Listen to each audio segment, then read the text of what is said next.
Today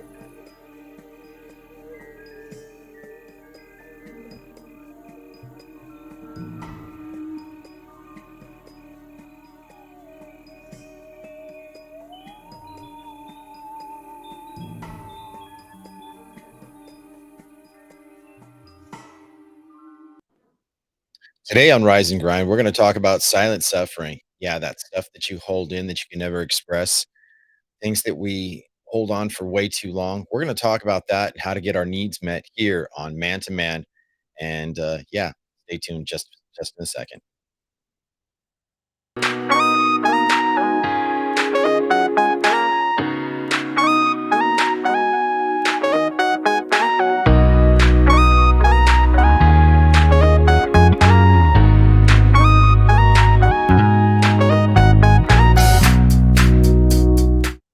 Good morning, good morning, good morning, everybody. Welcome to Man, Voices and Stories. And I'm 72 the Architect, aka Jason B. And let's get started for the day. Today, this particular episode, since I haven't made a man episode, has been one in the making for quite some time. And I've given it a lot of thought in what I should do, how I should promote it, so on and so forth. But this is the thing, when we understand where our problems begin is where we understand of how we can end our problems and address and have our needs met.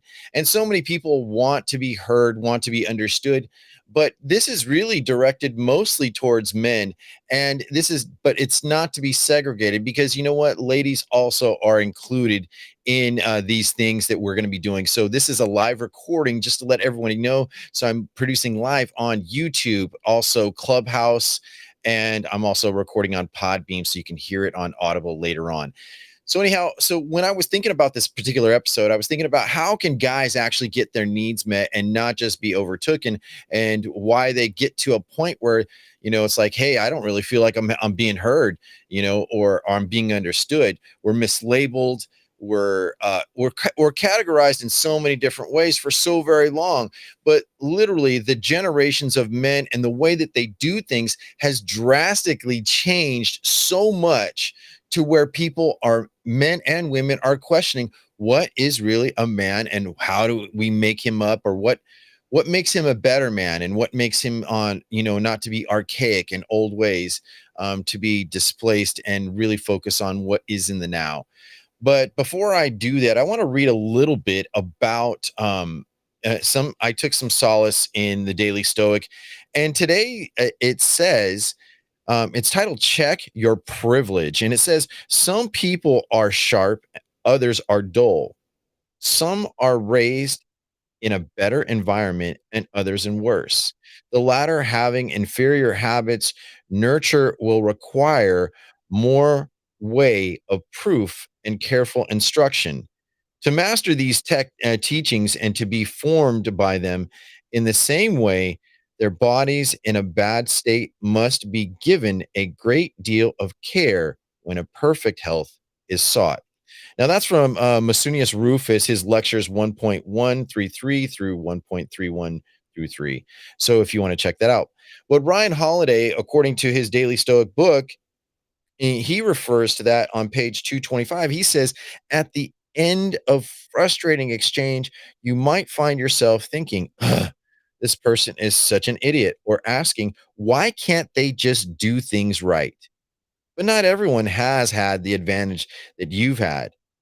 Not to say that your own life has been easy. You just had a head start over some people. That's why it is our duty to understand and be patient with others.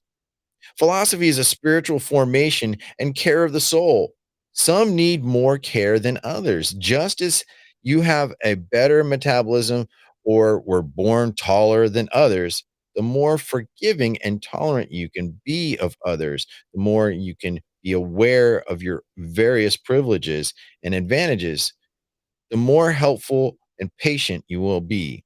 Now, the question of the day says, where have I been privileged and what am I doing with it? Um, to give a short answer exactly on that particular question, I have been blessed with being able to speak For a long time, growing up from a kid, my family would say, "Oh, he's telling stories or he's giving lectures like he's some famous speaker," so on and so forth. And that's fine.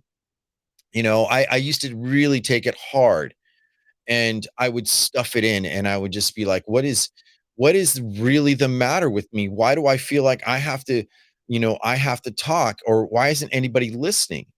This was symptomatic early on in my childhood, and my parents didn't necessarily know how to deal with it. They didn't know how to address it, let alone dealing with their own problems and having a brother and sister. But it goes much, much further than that. And when we actually understand, how far can we take it? How far can we take something where it's kind of like, a bad label and turn it into a talent, turn it into a skill? That notion or want to speak has come with a great price, but I had to learn how to turn it around and make it a prize. That's right, make it a prize, a gem, something for me to explore. Now, for a long time, I felt like it was misguided and just talk to anyone about anything, but I still wasn't being heard. Now, when I started to really look at the topic of this show and this podcast, exactly, the silent suffering, I would walk around with kind of a chip on my shoulder, something more to prove to people. Not being understood goes a long way, and so does it for us all. Many men and women walk around never to be heard, never to be understood. And why is that? It starts with the level of language that you project, the energy in which you put your voice into, what you put your voice into. Yesterday I had a really, really difficult day and it came to a threshold. It came to my breaking point. It came to where basically I was downtrodden and on the floor and not just feeling understood. All the problems, and it just escalated into a crescendo. And my friends who actually witnessed some of this, they were like, "Are you okay?" And I do call them friends. They did administer their care, and maybe they couldn't have solved the problems in which I was in. It was my silent suffering burbling up like a volcano. But how do we address that? And how do we address that for the modern day age of a man? And what do men do so differently than women? I heard something yesterday on TikTok, just as example. Someone was describing about actually how men receive things or why they don't like to argue. And I kind of agree with this. When men have to talk with their spouses, their partners, or even their peers, and they get opposed by the opposites, opposite gender, sex, whatever you want to call you, or just even opposition, if someone is in the grandeur of loading it up to using the past to their topic, are not always equipped to readdress something that's already been solved, but it may not be resolved for yourself when you use that. And it does happen a lot. The second part in the problem within communication between men and women and men and their peers is the hints. That's right, hints. Hints are a big thing because a lot of times people are afraid to say the right thing or to give the right kind of projection of what they really mean. Their words are mistaken and mixed and scrambled, and then at the end of it, made them look like fools. Why did I speak up? Why did I even say anything? But this also stuffs down that rage, that frustration, that need. Men tend to There are a lot of men that I've met along the way, including myself, and looking that I've stuffed it in and focused my power and focused my rage in other areas. But the problem is the toxicity of exactly that comes out in other places. It may come out between your friends, how you actually address each other. And I've been told my tone tends to ruin the situation. That's right. People's opinion have described my tone as not very comforting, not very empathetic or understanding. But with the struggle that in which I've dealt with, the things that I've looked at, how I've had to live my life. Someone asked me, "Hey, why are you so hard on yourself? You don't need to be." And my response to that was, if I'm not hard on myself, I'm not prepared to deal with the hard things that come my way. What a false conclusion, I would say. What a false impression. So, how do we really train from stop training to hint to what we mean or figure out that am I stepping possibly on an emotional landmine? It happens all the time to us. We see things like cancel culture, we see things like Me Too, I Matter, all these different things that these movements, but are people really truly communicating in the best way possible? Are they being met? Parents tend to try to lead their children, follow this direction, become this professional, do this thing, and your life will be better than what I've had to do. I, as a father, have delivered that message to my own kids and said, don't be like me. But yet, isn't that kind of confusing?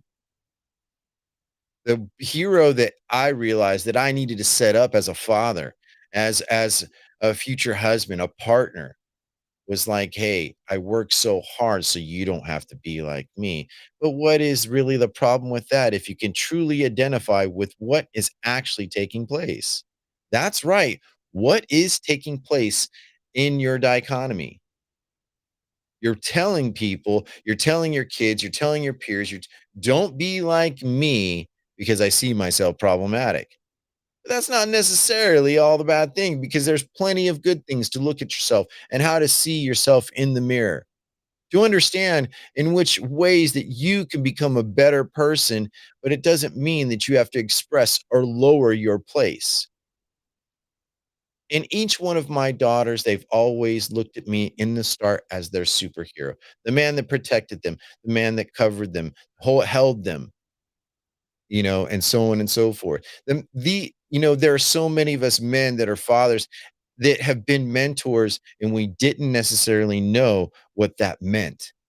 We didn't always have a blueprint. Some of us had dads and some of us didn't. And sometimes we blame our past, like, hey, I didn't have this, and this is why my attitude and my development has been hampered.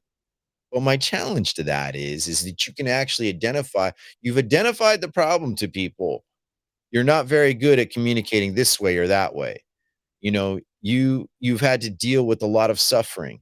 You've had to stuff it down and not be really happy in which who you are and how you deal with it. There's many different excuses that we take on as men and we deliver it to the public, and hey, just give me excuse. I'm not perfect. It's said all the time, and I've addressed this in clubs when I've been in Los Amigos here on Clubhouse. I've addressed it and told people exactly like, hey, you know what? I'm not perfect. Of course you're not. Every single person in this world has understood they're not perfect, but used it as an excuse for a pass. So, what are we really trying to say? Forgive me for I have errors or misunderstandings. Wouldn't that be simpler to say? It's exactly my point. Which leads into the next point is like, actually, how do we as men learn to communicate and have our needs met and be understood? Because every time we argue or we get into, let's say, a discussion with our spouses, our partners, and our peers, when we reach objection, like me, I have a hard time when I'm being interrupted. I feel like I'm misunderstood and misplaced. But the thing is when I actually look at what I'm doing and how I'm doing it, I'm looking at actually the person. Do they take the value of listening to what I'm saying? A lot of times I've seen a lot of guys when they're saying something and someone just jump right in, interrupt what they're saying, and they go quiet. And they're sitting at there and they're judging you. And they're like, this person obviously feels so passionate to express what they want. Let them speak what they want. And I'll continue. And sometimes not at all. I've shut down. I've seen it where I've been in that bad place. But when I actually look at that behavior, it's toxic. Excuse my language, but it's toxic as fuck. Yeah, exactly. How do we actually communicate to saying what matters most? Or maybe the other person communicating to us and they're taking it either way too personal or way too far. Some people like to grandeur in their suffering. They want to invite others into their chaos by making a grand spectacle of themselves, speaking in platforms and coming off as experts.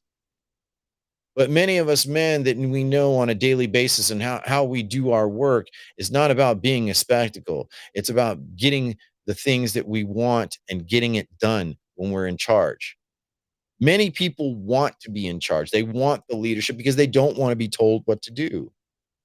Well, my counter to that is if you understand your process and you have the clarity in which you want to do things, then those obstacles are very minor. But in which the ways that we are communicated with, how we're looked at, it's a big deal, I must say. And when I look at how we're communicated with, what we're told, I mean, let me tell you, I can't tell you how many times I have literally heard people tell me what a man is, and I'm like, "You have no idea," according to my experience. And that's right, the big deal, the experience in which you are dealing with. That's right. I'm 49 years old, doesn't mean I'm the man that knows it all, but I know some. I've known what's not worked. I've known what we call mistakes, but it comes more to than just identifying, mistakes. It comes to, a place in your life where you can actually communicate what matters to you most. That's right, what matters to you most and what matters to them. The things not to get stuck up on, the processes in which that doesn't work for you or them. But do we truly appreciate when someone adds real experience? Or are we just too busy to be wrapped up in our own mantras, our own dialogue? We didn't actually hear what the person had to say. We heard a reaction in which things were not really antiquated. That's right, in which they're antiquated for you. When we understand how we actually meet others, the first part, I really like this lesson that Dan Pena had shared on I believe on a reel on Instagram. And I saw it and he goes, there's two ways in which people meet you. And for men, especially, this is very, very important. Men don't have their needs met unless they greet you with respect. Yeah, that's right. You greet them and they greet you. If respect isn't established, guess what's going to happen? You're not going to hear what they have to say. People want blame all the time. Why can't men step up more to the plate? And my simple answer to that is they've had a poor understanding and development. They've been told, shut up, you're misogynistic or you're narcissistic. This is going on constantly. When we look at the people and our peers, are we communicating the right things or are we hinting, like I was saying in the beginning? When I truly understand where my needs need to be met, what are my true desires and clarity in which I deliver myself, then I understand the process in which I need to do things. But that's the thing is how far do we take it? How far do we not take it? It's a very, very big deal if you ask me. So I'm going to take a brief moment break while I get something to drink real quick. So just stay tuned in just a second here.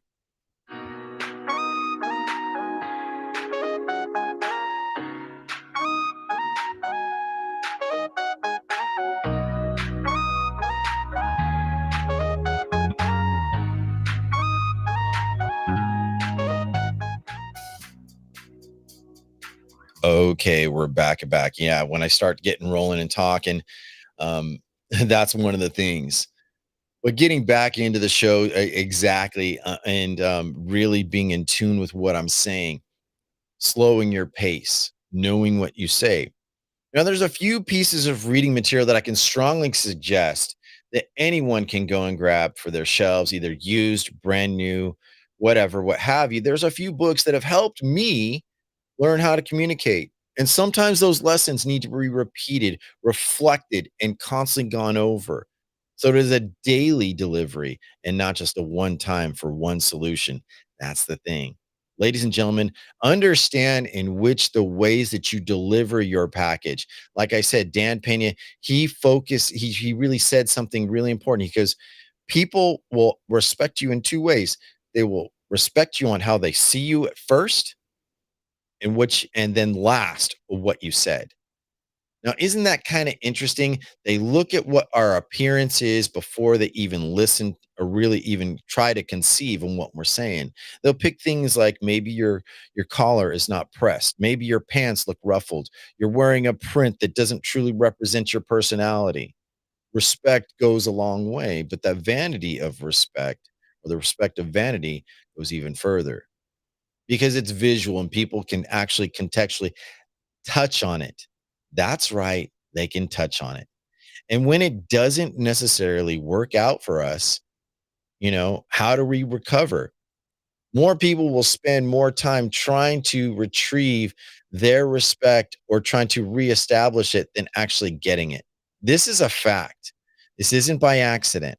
So when we actually understand this, now we really can get to the root of the problem, right? Right. But see, where I've developed, where I've come, how far that I've made my steps is basically willing to be and to go to those places, right? I think it's a big deal. I think that when we understand that I respect myself before any other person comes into play. That's right. When any other person comes into play, I look at myself with some confidence and know that when my feet hit the ground, it's got to be like, oh shit, Jason's up. He's out to roll. He's out to, and many people have referred to me as like I'm very goal oriented, direct, and to the point, and many times. And sometimes I'm considered very verbose, but those are the describers, not necessarily by my own mouth, but by others. When I consider actually what matters to me most, I consider who matters to me, in the end. When I look at actually what my job is to do as a father, as a peer, as a mentor, as a collaborator, I understand in which the ways that I need to perform most of the time. But when we're met with a style of objection, that's where it gets tricky. How do you treat rejection of what you're saying? Like I said, silent suffering is not a joke. And some people take it to the extreme of like, hey, they'll commit to suicide because they're not being heard. I heard an interesting someone had mentioned to me just the other day of rates of suicide. Now, matter of fact, I'll see if I can pull this up. And women. Let's see. Just by punching this up and Googling suicide statistics according to AFSP. This looks like okay. So here's one of the things that this article on this webpage, which is afsp.org/suicide hyphen statistics slash. It says suicide is the 12th leading cause of death in the United States. In 2020, an average American died of suicide by 45,979 people. In 2020, there were an estimated of 1.2 million suicide attempts. That's huge. That's really, really big. But what about the curve between men and women? That's something that I'm really, really more curious about. And they have interesting graphs in which, the average age of suicide and how it took place. It was very, very alarming in some of these results or in as I'm reviewing some of these results. But I actually want to look at another source, gender difference in suicide, Wikipedia. I don't necessarily consider it a better source because Wikipedia can be changed in how information is printed and published. Let me look at and see what it has to say. Let's see. The ratio in Europe is 4 to 1. Suicide rate is 14.2% in Europe. Americans 3.6, 7.9 suicide rate. Wow. Southeast Asia 1.5. Western Pacific 1.3 to 12.6. This is very, very alarming, ladies and gentlemen. Do men commit more suicide than women? That would be my strong question. And why is that the rate of suicide so big? What makes the importance of difference? And that's the way that we take things, how we receive the personal issue, how we actually address mental health. We can't deny that mental health is a global pandemic worse than COVID. There are more people dying and suffering because of some sort of mental illness or neurodiversity more than the virus that we've had to deal with in the last 2 years, and yet it is addressed lightly. It's like, take a pill, go see a therapist, go figure it out, but then what? It takes more than that. It takes constant study, development, practice, fortitude. There's many of these things. The reason in which I have made this particular episode is for a great cause so that men and women can learn how to talk to each other. I think it's very, very important. How we listen. I was saying in Los Amigos the other day, I was saying that, the one big indifference, and I was not trying to be gender biased, but I was like, one of the things I experience as a man, and I've seen and heard other men, is how men are heard. If a man begins to speak up in a lot of conversations, there is an interjection, there is an interruption. He gets shut down, he gets objected to. More relationships can cover if we'd stop doing just that one thing. Now, I can't say that sometimes there does need to be an interruption. I can't say that it's 100%. But when I actually look in the ways that it takes place, in the ways that which I deliver what I need, when I'm with my partner, why they matter to communicate. When they're coming to a problem, sometimes, there are times when I definitely talk to my own partner. I say, "Hey, do I need to listen to you? Are you ranting? Or do I need to listen to respond?" I've given them the forum. It doesn't always work, but it does work. It takes daily practice. And here's the other thing, men, when we want to upgrade, we want to metaphorically change. When we're trying to do exactly that, it's not accepted very easily. They are always going to remember more, or I shouldn't say always, more than likely in majority, they're going to remember how you previously acted or acted in habit. That's constantly used against men in so many different ways. And why does that need to stop? But it also starts with our own attitudes, how we appreciate our significant others and our peers, what they provide. You know, there's plenty of books that say, hey, speak appropriately at the right situation. A lot of books. So let's go over one of them that I really, really take pleasure in promoting. So if you're watching me on YouTube, the first book that I can tell you, really thin book, really small. This book is only probably 140 pages, not very long, right? But it's called The Four Agreements. Now, The Four Agreements is a great book, and it's based on four principles. So I'll read you just the in source from the beginning of the book. Number one, be impactful with your words. Speak with integrity. Say only what you mean and avoid using the word to seek against yourself or to gossip about others. Use the power of your word in the direction of truth and love. That's probably the biggest one out of all these four rules or agreements or elements, whatever, what have you. The second is don't take anything personal. Nothing others do is because of you. What others say and do is a projection of their own reality and their dream. When you are immune to the opinions and actions of others, you won't be a victim of needless suffering. That's huge. A lot of people will say, "Well, you did this and I felt my feelings and my reactions of my feelings towards you and everyone else is because of your actions." People will constantly do that. But see, then there's the pivot. There's the sign in their folly.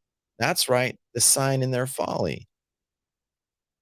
Their reaction, their choice, conscious or not, impulse or well thought out, it was a choice. So be mindful. It's something that I have to work so hard, not to take things personal. Okay, number three, don't make assumptions. I think this is probably even more huge. It just seems like the level goes up and up and up. Don't make assumptions. Find the courage to ask questions to express what you really want. Communicate with others as clearly as you can to avoid misunderstandings, sadness, and drama. With just one agreement, you can completely transform your life. Always do your best is the fourth. And this one's kind of constantly overlooked. A lot of us say we do our absolute best, but when questions, we have to like sometimes second guess ourselves. Or maybe the judgment of others is not quite appreciated.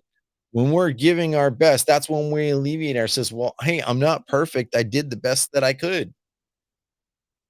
But in always, the fourth one, always do your best. It's described as your best is going to change from moment to moment. It will be different when you are healthy as opposed to sick. Under any circumstance, simply do your best and you avoid self judgment, self abuse, and regret. That's huge.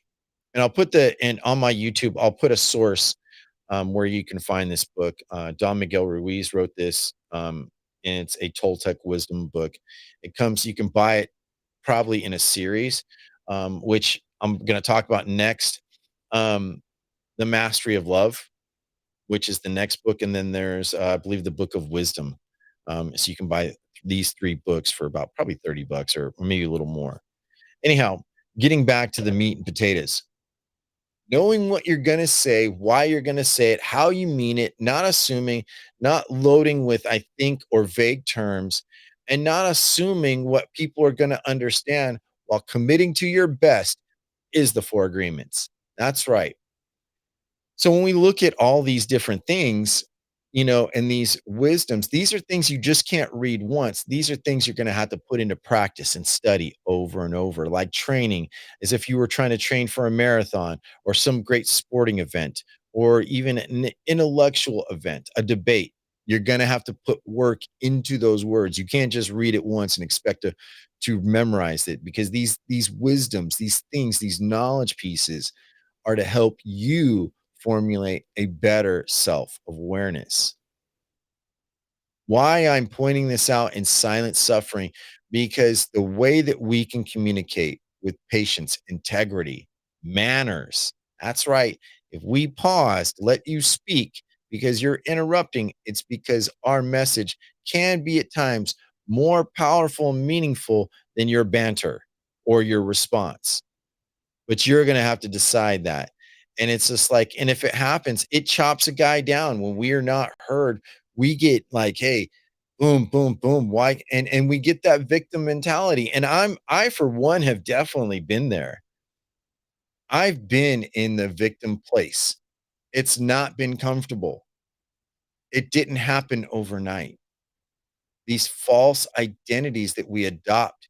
And that's where we hold in all the bad stuff, where we keep. So, where are we going to start listening to each other, men and women? That's right, men. There are times you discount what your wife or your girl's saying to you. You do. You do think you know better, but did you really adequately listen to them to respond, or just listen to them and then dismiss? It happens all the time. I can't say that I've not done it because I have done it myself. But see, that's where wisdom, patience, maturity is a big deal. You develop your maturity over time and experience, making the missteps, making a fool of yourself. Sometimes it takes you to do it 10 times or just one time. You really have to choose in which that takes place. When we think about how we receive each other versus how we want to be meant, how we want to be recognized, validated. When we're so wrapped up in trying to be validated in our experience, this is where we go wrong, because we miss the message or our story or why we communicate. This is not by accident. This is something where I I feel personally close to. You know, like when my family are not listening to me, I stop engaging. Like, look, if you're going to talk to me that way, a lot of times I'll just say, look, I'm not going to communicate. I'm not going to listen to you. And their counter accusations are, you're so shut off. You're a misogynist, blah, blah, blah, blah, blah, blah, blah. You're a narcissist. And I'm like, I'm glad that everyone in this room happens to be all of a sudden a psychologist. That's the other thing. Stop passing around false labels that you are not qualified to give. Just because you read something on a screen doesn't make you a self-proclaimed guru, coach, or therapist, or psychological professional. When we pass these labels, If you want men to speak up and to be heard or voice out their feelings, stop stifling them with labels because they're gonna remember that a lot longer than you will. And then it continues the suffering, like I said, the volcano effect, and it explodes. And one of the things I was posting on my Instagram, you don't know what we're going through, and when we stay and I said it back then, I don't like to argue with my spouse, my partner, because I love her so much, but it's also a selfish neglect on myself. Sometimes you're gonna argue, sometimes you are gonna debate, but that doesn't mean that you can't voice up what you say, and that's what I also said in that Instagram clip. Don't ever let anyone get you to a place where you can't speak up, but also be mindful that maybe you're speaking up way too often. Think exactly what the 4 agreements was talking about. It was basically saying, "Be impeccable with your word, mean it to the point, don't mean the story." If your story is distracting, you may not understand that. I know I've been one of those guys who's been verbose and trying to tell the story, but I wasn't making the point. Make your clear points. If people have objections to your clear points, let them ask you. That's right. Don't over explain automatically. Don't assume in which your man is trying to mean something versus, or to be understood. Don't try to assume what he means. If you don't understand what he's saying, ask him a clear question and make sure that it's not a rapid fire. That's right, ladies and gentlemen. This is another big problem within relationships and problems with people is in which the way that they ask their questions. If you're rapid firing, you're not giving them time to really think about their answers. And maybe they might have an answer ready to go for you. But see, that's the thing. We're too busy assuming. That's why in the 4 agreements it says don't make assumptions. When you're clear on what you're going to understand versus what you don't understand, um, then you have a clear path. And that's the thing in relationships, especially, make sure that you both have a common goal. You're there together, you're there as partners. Maybe at first it was a physical thing, but it does eventually lead into emotions and meaningfulness, a place in their standing, right? My partner, the woman I'm with, my Adriana, she is my equal to a degree, but I'm also a leader within our relationship at times, and so is she. I retain a respect level that on which, that I've had to learn, adapt, adjust, increase, and get better at. When we have those hard talks. Here's another thing that happens a lot, and I've seen this with other people. It's happened in my experience. When things get tough, people automatically go to that threshold of like, "Hey, if you're complaining about me, I don't have to be here," and they abandon each other instead of work their problems out. And people resort to the language in which they yell at each other. They accuse, "I'll call you this name and that name. You don't understand. Typical woman, typical man." Those are all deflective emotional standings. The next book that I want to strongly suggest when it comes to dealing with that, that is really what we call ego. Now, the next book that I would strongly like to suggest, if you really want to learn to communicate better and identify yourself, like I said, here on YouTube, the book Ego is the Enemy by Ryan Holiday. This book had so many like gems that I felt like I was like, wow, I was truly impressed by how I didn't even know, truly understand what my ego was. But see, people will pass on ego to you and tell you what your ego is, but you weren't even asking. They'll use it as a weapon in defense of their personal and emotional place, but not addressing the issue. That's the part in which we need to take more patience. I like what, matter of fact, on page 4, what Ryan says. He goes in the first paragraph, he says, "No, now more than ever, our culture fans the flames of ego. It's never been easier to talk, to puff ourselves up. We can brag about our goals and of millions of our fans and followers and things only rock stars, cult leaders used to have. We can follow and interact with our idols on Twitter.